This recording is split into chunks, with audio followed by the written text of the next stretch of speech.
I want to talk to you about the danger of self-preservation and self-interest, even in the midst of the prophets of God, even in the midst of those who fear the Lord.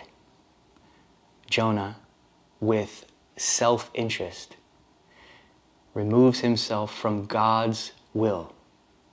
The moment that he does this, he has a skewed view of God. He actually tries to leave God's presence. The moment self-interest, self-preservation removes you from giving up your will for God's will, you begin to see God differently.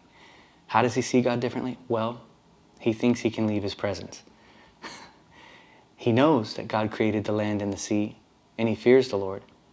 But this askewed vision of God comes from self-interest that causes the man to leave God's will. A great wind, the lot falls against Jonah, a fish is appointed, and a storm is made.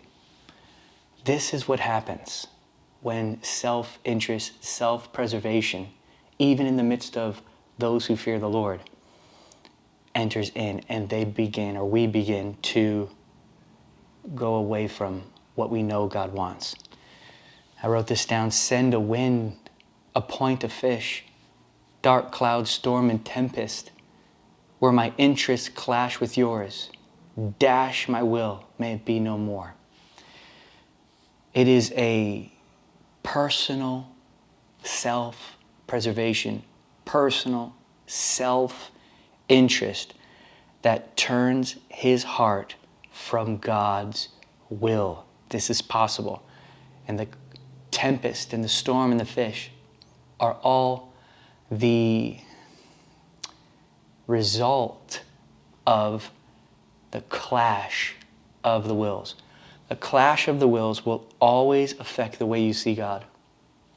A clash of the wills will always affect what you understand of God.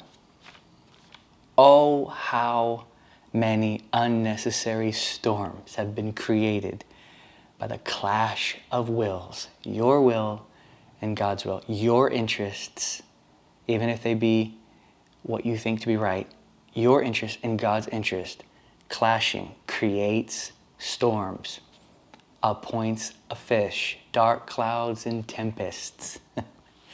So here's the lie that is embedded into the blood of all of us. I believe it started in the garden. That if we follow our own self-interests and obtain our own desires, we will be satisfied and we will be happy. But Jesus and Jesus alone is satisfaction, and Jesus alone is happiness, which means if we pursue our own self-interests and try to obtain our own desires in order to be satisfied, we have replaced Christ as our satisfaction. This is idolatry, to replace Christ, to look for in the obtaining of our own wishes, our own will, that which can only come from Christ. Therefore, when we understand this, we release our wills and we follow His. We remain in that wonderful conscious presence of God. In the belly of the fish, listen to this, Jonah recounts God's faithfulness and he remembers his God. Wow. He remembers his God's nature and he begins to thank the Lord.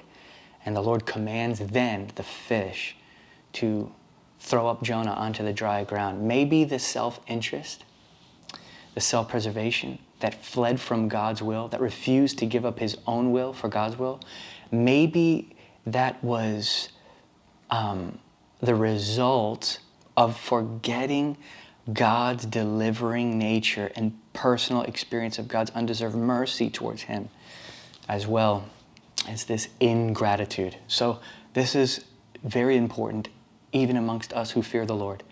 Self-interest can get in the way, or will get in the way, of God's will, and it would change how we see the Lord. It would cause ingratitude to come in, and it will cause us to forget or become detached from God's nature and his mercy activity in our lives.